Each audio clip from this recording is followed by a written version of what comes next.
12ই ফেব্রুয়ারি জালিয়াতি, চামচাবাজ, তেলবাজ মুক্ত নেতৃত্ব গড়ে উঠবে। বিশ্বের মধ্যে একটি উন্নত বাংলাদেশ তৈরি হবে। প্রধান উপদেষ্টার কাছে বগুড়া থেকে দাবি জানাই যে আমাদের বিগত 17 বছর আমরা ভোটাধিকার বঞ্চিত ছিলাম। বাংলাদেশের মানুষ এই ভোটাধিকার বঞ্চিত থাকার কারণে গণতন্ত্র থেকে বাংলাদেশের মানুষ বঞ্চিত ছিল। তাদের স্বাধীন নিরপেক্ষ মতামত প্রকাশ করতে পারেনি ব্যালটের মাধ্যমে। এই কারণে আমাদের যে জুলাই গণঅভ্যুত্থানের যে মূল চেতনা এবং জুলাই গণঅভ্যুত্থানের যে স্পিরিট বা আদর্শ, আমাদের আদর্শ যে আমরা গণতান্ত্রিক পদ্ধতিতে আমাদের যে প্রতিনিধি, আমাদের জনপ্রতিনিধি আমরা নির্বাচিত করব। তো আমাদের প্রধান উপদেষ্টার কাছে দাবি হলো যে তার প্রশাসনকে ব্যবহার করে তিনি যেন একটি নিরপেক্ষ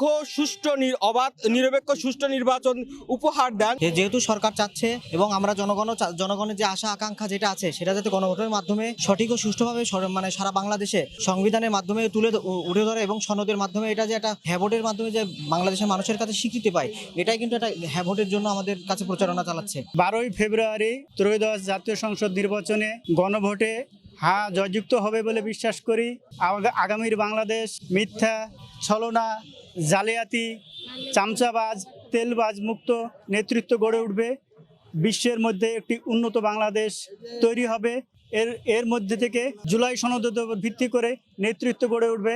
আগামী বাংলাদেশ হবে নতুনদের, তরুণদের এবং শিক্ষিত সন্তানদের। অন্তর্বর্তীকালীন সরকারের উপদেষ্টা আসিফ নজরুল স্যারের সঙ্গে মতবিনিময় সভা ছিল।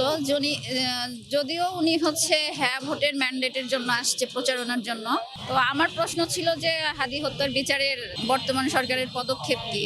তো উনি যেটা বলল, যেহেতু আইনি জটিলতা বা আইনের যে প্রসেসিংটা, তো এটা হয়তো বা আইনের প্রসেসিং এর উপরে রেখেই নতুন সরকার বা নির্বাচিত সরকার আসবে। একটি অবাধ, সুষ্ঠু ও অংশগ্রহণমূলক নির্বাচনেই পারে দেশকে বিভাজন থেকে ঐক্যর পথে নিয়ে আসতে। তাই আমরা দীর্ঘ 17 বছর পর একটি সুষ্ঠু, অবাধ এবং অংশগ্রহণমূলক নির্বাচন আশা করি।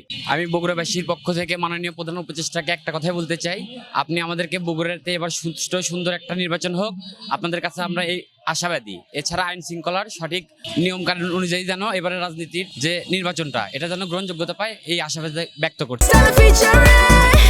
Next level, well done, side by side, free.